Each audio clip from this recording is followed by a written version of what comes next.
اشفاق احمد کہتے ہیں والدین کی روک ٹوک نعمت ہے، ورنہ اولاد ذلیل و رسوا ہو جاتی ہے۔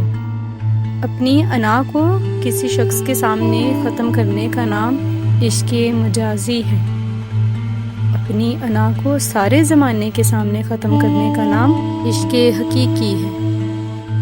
کچھ لوگ اسلام کو گالی دینا چاہتے ہیں مگر ان کا بس نہیں چلتا، پھر وہ مولوی کو گالی بک کر اپنے دل کی بھڑاس نکالتے ہیں۔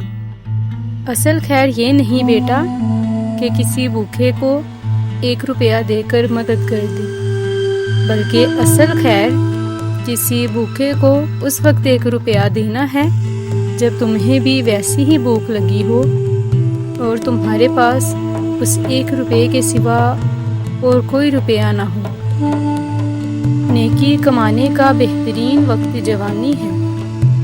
افسوس کی بات ہے ہم نیکی اس وقت کرتے ہیں جب برائی کے قابل نہیں رہتے۔ محبت کے پھندے بھی آزادی ہیں۔ جو شخص بھی اپنے آپ کو محبت کی ڈوری سے باندھ کر محبت کا اسیر ہو جاتا ہے وہ ہمیشہ ہمیشہ کے لیے آزاد ہو جاتا ہے۔ مجھے فرانس کے ملاحوں کی یہ بات بہت اچھی لگتی ہے۔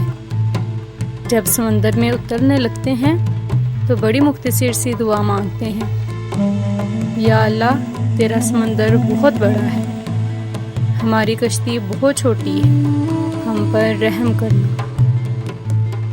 بابا جی کہنے لگے، پتر محبوب کو دیکھنا محبت کی شرط نہیں۔ کوئی بنا دیکھے اویس کرنی رضی اللہ تعالیٰ عنہ بن جاتا ہے اور کوئی پاس رہ کر بھی ابو جہل ہی رہتا ہے۔ محبت کسی کے لیے اپنی جان قربان کرنا نہیں، کیونکہ جان تو اللہ کی امانت ہے۔ محبت تو کسی رضا اور خوشی کے لیے اپنی خوشی اور رضا قربان کرنے کا نام ہے۔ ہر چیز کا صدقہ ہوتا ہے اور عقل کا صدقہ یہ ہے کہ جاہل کی بات کو برداشت کر لو۔ ہم اپنے ماں باپ کے کتنے ہی لاڈلے کیوں نہ ہوں، زندگی آخرکار رلا ہی دیتی ہے۔ محبت کا پہلا قدم اٹھتا ہی اس وقت ہے جب وجود کے اندر سے انا کا بور یا بستر گول ہو جاتا ہے۔ ایسی ہی اسلامی ویڈیوز کے لیے ہمارے چینل کو سبسکرائب کریں اور ویڈیو کو لائک کریں۔ شکریہ۔